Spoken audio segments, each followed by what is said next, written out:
અમરનાથ યાત્રાએ જનારાઓ માટે સર્ટિફિકેટ આપવાનું આજથી સુરત નવી સિવિલ હોસ્પિટલમાં શરૂ કરાયું છે. તો રોજ 500 ટોકન આપવામાં આવશે તેમ સત્તાધીશોએ જણાવ્યું હતું.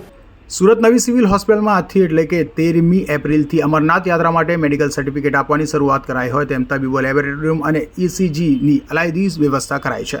જેની મેડિકલ કોલેજ બિલ્ડિંગની સામે મેડિકલ ફિટનેસ સર્ટિફિકેટ આપવાની કામગીરી કરાશે અને રોજના 500 ટોકન અપાશે. સરકારના પરિપત્ર મુજબ 13 વર્ષથી નીચેના વયના અને 70 વર્ષથી ઉપરના વ્યક્તિઓ, ગર્ભવતી મહિલાઓ, હૃદયની બાયપાસ સર્જરી અને સ્ટેન્ટ મૂકવામાં આવેલા વ્યક્તિઓને મેડિકલ સર્ટિફિકેટ ઇસ્યુ કરવામાં નહીં આવે તેમ પણ જણાવ્યું હતું. આજ રોજથી શ્રી અમરનાથ યાત્રા અંગેના ફિટનેસ કેમ્પની શરૂઆત કરવામાં આવી છે. તમામ પ્રકારની વ્યવસ્થા અહીંયા જૂના કોલેજ બિલ્ડિંગમાં બેંકની સામે સુચારુ ઢબે ગોઠવાય એ રીતે વ્યવસ્થા કરવામાં આવી છે.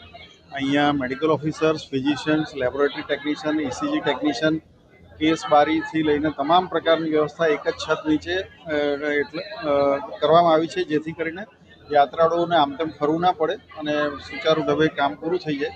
અને આપ જોઈ શકો છો, યાત્રાળુઓને પણ પૂછી શકો છો, ખૂબ સારી વ્યવસ્થા છે એ પ્રકારનું એ લોકોના મંતવ્ય આપ્યા છે. રોજના કેટલા ટોકન? અમે લગભગ રોજના 500 ટોકન આપીશું. ગત વર્ષે પણ એ જ રીતે વ્યવસ્થા કરવામાં આવી હતી. ગત વર્ષે લગભગ 3500 જેટલા સર્ટિફિકેટ ઇસ્યુ કરવામાં આવ્યા હતા. સુરત નવી સિવિલ હોસ્પિટલ સાથે સુરત મહાનગરપાલિકા સંચાલિત સિમ્યોર હોસ્પિટલ ખાતેથી પણ અમરનાથ યાત્રીઓને સર્ટિફિકેટ આપવાની વ્યવસ્થા કરાઈ છે.